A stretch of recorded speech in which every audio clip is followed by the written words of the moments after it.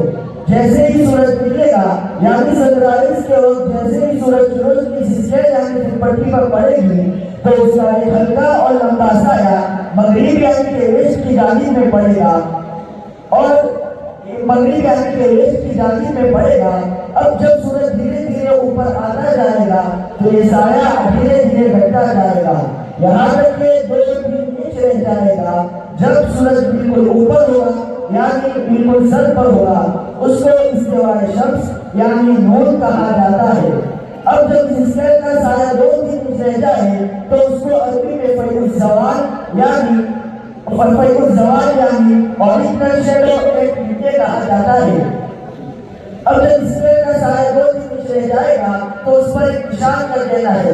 اس کی تھوڑی دیر تک ظہر کا وقت شروع ہو جائے گا اور یہ ظہر کا وقت اس وقت تک رہے گا جب یہ سایہ اصلی جو 3 انچ تھا وہ بڑھ کر اور 12 انچ یعنی کہ 3 انچ اور 12 انچ کو 15 انچ ہو جائے تو اس کو اس کے اول یعنی first shadow accept original shadow of some thing کہا جاتا ہے.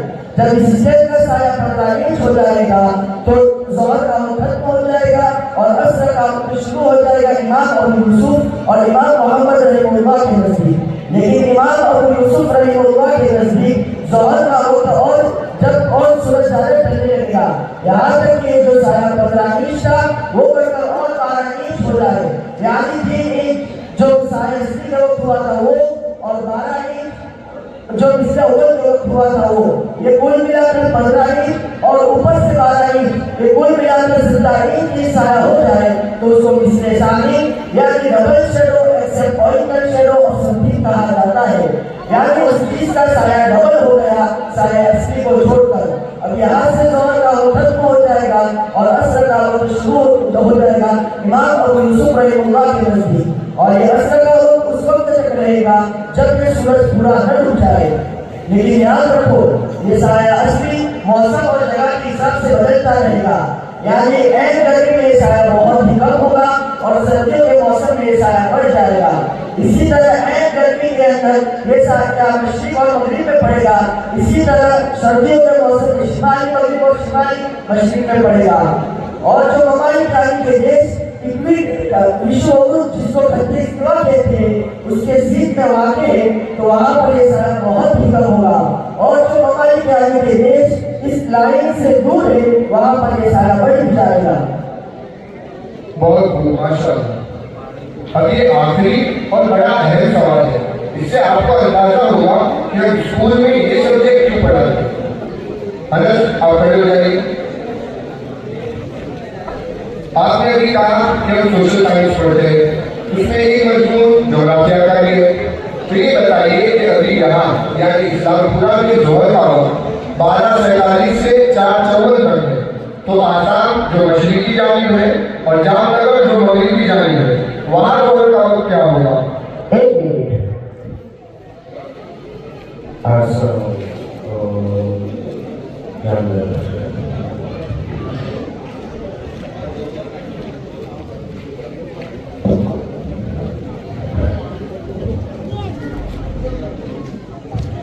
جی جواب جام نگر جو یہاں سے مغربی جانب ہے وہاں ظہر کا وقت 1:04 سے لے کر 4:18 تک ہوگا, اور آسام جو یہاں سے مشرقی جانب ہے وہاں ظہر کا وقت 11:32 سے لے کر 2:42 تک ہوگا. اچھا, یہاں دیکھنے میں کہ آسام اور جام نگر کے ظہر کا وقت بتا دیا, اتنی کیسے کی؟ جی جواب تفصیلی. اس کے لیے 3 سبجیکٹ کی مدد لینی پڑے گی. میتھ, ایسٹرونومی, جیوگرافی یعنی کہ حیرت فلکیات اور جغرافیہ کی بنیادی باتیں سمجھ لیجیے. مجھے 2 کی ضرورت ہے, ویسے تو ویکسر اور time and data website پر ساری تفصیلات دے سکتے ہیں, لیکن چلیے آج ہم لوگ سے سمجھتے ہیں. کسی بھی بر اعظم کھنڈ ملک یا شہر کا جائے وقوع یعنی لوکیشن, ڈسٹینس, جیون اور ٹائم معلوم کرنے کے لیے ماہرین فلکیات یعنی ایسٹرونٹس نے پورے درجی یعنی لوگ پر لمبائی اور چوڑائی میں کچھ کالمی فرضی خطوط لکیر یعنی لائنس کھینچے. پر ہے. اب جو اردو کیلی لائنز کوزے ایسی یعنی گروپ پر شمالی یعنی اتر کے حصے سے نیچے جنوبی یعنی پشچمی حصے میں لمبائی میں کھینچے گئے اس کو اردو میں دل بدل، انگلش میں لانگیٹیوڈ اور گجراتی میں ریکھانش کہتے ہیں. اور اس دل بدل کی کل تعداد 360 ہے. اس کو ڈگری سے تعبیر کرتے ہیں اور اس کا انگلش کوڈ کی. پوری زمین پر 360 ڈگری ہے. اب زمین اپنی ماحولی گردش میں 360 ڈگری کو 24 گھنٹے مکمل کرتی ہے. اب اس 24 گھنٹے کو منٹ بنائیں، یعنی 24 × 60 = 1440 یعنی 1440 منٹ بنے. اب اس 1440 منٹ کو 360 ڈگری پر تقسیم کی تو 4 منٹ بنے. تو معلوم یہ ہوا کہ زمین 1 ڈگری کو 4 منٹ میں پار کرتی ہے. اس میں سے دوسرا ہے ارضیبل. اب جو اردو کیلی لائنز پورے ایشیا کے گلوب پر مشرقی حصے سے مغربی حصے میں گولائی میں کھینچے گئے اس کو اردو میں ارضیبل، انگلش میں لیٹیٹیوڈ اور گجراتی میں اکشانش کہتے ہیں. اور اس ارضیبل کی کل تعداد 181. ایک تمہید اسی کے ساتھ جوڑ دیجیے کہ زمین اپنے اوربٹ یعنی محور خصوصا میں 24 گھنٹے میں ایک چکر مکمل کرتی ہے. اب اس زمین کے گھومنے کو انگلش میں روٹیشن اور گجراتی میں پریبھرمن کہتے ہیں. اب زمین یہ مغرب سے مشرق کی جانب چلتی ہے. اب جو علاقے سورج کے سامنے ہوں گے وہاں دن ہوگا اور جو علاقے سورج کے مخالف سمت میں ہوں گے وہاں رات ہوگی. اب خط استوا یعنی وشوبھو کے قریب فاصلے پر جو طول بدل یعنی ریکھانش ہوگا اس میں ہر دو طول بدل کے درمیان 111.13 کلومیٹر کا فاصلہ ہے. اس فاصلے کو زمین 4 منٹ میں پار کرتی ہے. اب زمین میں مغرب سے مشرق کی جانب چلتی ہے.